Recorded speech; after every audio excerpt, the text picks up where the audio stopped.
सबसे पहला नवरात्रे का व्रत, नवरात्रे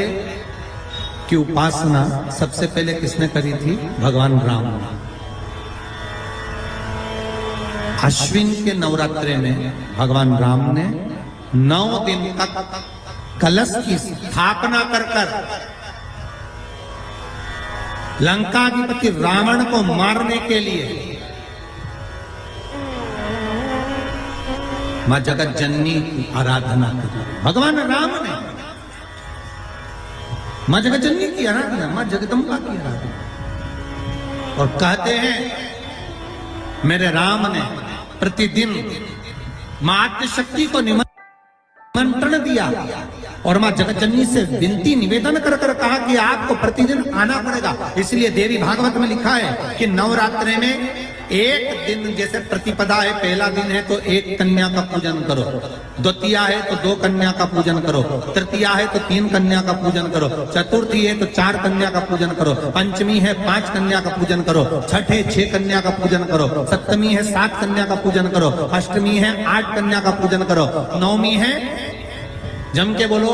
9 कन्याओं का पूजन करो। और अगर इस तरह से आप पूजन नहीं कर सकते नवरात्रि में तो 9 कन्याओं का पूजन एक साथ या तो अष्टमी के दिन या नवमी के दिन कर दो, या मध्य में, बीच में भी आप कर सकते हो एक साथ। पर अगर आपकी कोई कामना है, आपकी कोई इच्छा है, मालूम पड़े, जैसे कई लोग कहते हैं कि हमारी इच्छा है, हमारी वो मकान नहीं बिक रहा, या हमारी वो जमीन नहीं खरीदी जा रही, या हमारी कोई कंपनी नहीं डल रही, या हमारे काम में ये अड़चन आ रही है, तो नवरात्रे में, 4 नवरात्रे में से किसी भी नवरात्रे में आप नियम बना लो कि एक कलश की स्थापना कर एक दिन में 1 कन्या का पूजन कर उसको भोजन कराना, लाल वस्त्र देना, लाल चुनरी देना, दूसरे दिन में 2 कन्याओं का पूजन कर लाल वस्त्र ओढ़ाना, लाल चुनरी देना, तीसरे दिन में 3, चौथे दिन में 4, 5वें दिन में 5, ऐसे 7-9 दिन तक एक कन्याओं के क्रम को बढ़ाते आप उस पूजन का विधान प्रबल कर सकते। आज किसी का फोन था सुबह, तो कोई कह रहे थे कि हमें गुरुजी से बात कराओ, तो समीर जी ने बताया कि फोन आया था और वो बोल रहे थे कि हमें नवरात्रि में अगर मान लो कोई साधना करना हो तो कौन सी साधना करना चाहिए,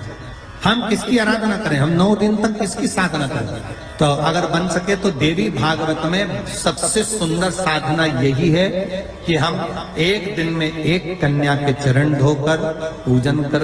उस कन्या को भोजन कराकर उसका स्मरण करें रहे। तब आप किसी कन्या को 1 दिन में 1, 2 दिन में 2, 3 दिन में 3, 4 दिन में 4, 5 दिन में 5, ऐसे नवरात्रि 4 बार जो नवरात्रि आती, किसी भी नवरात्रि में आप स्मरण करें, उसका फल मिलेगा।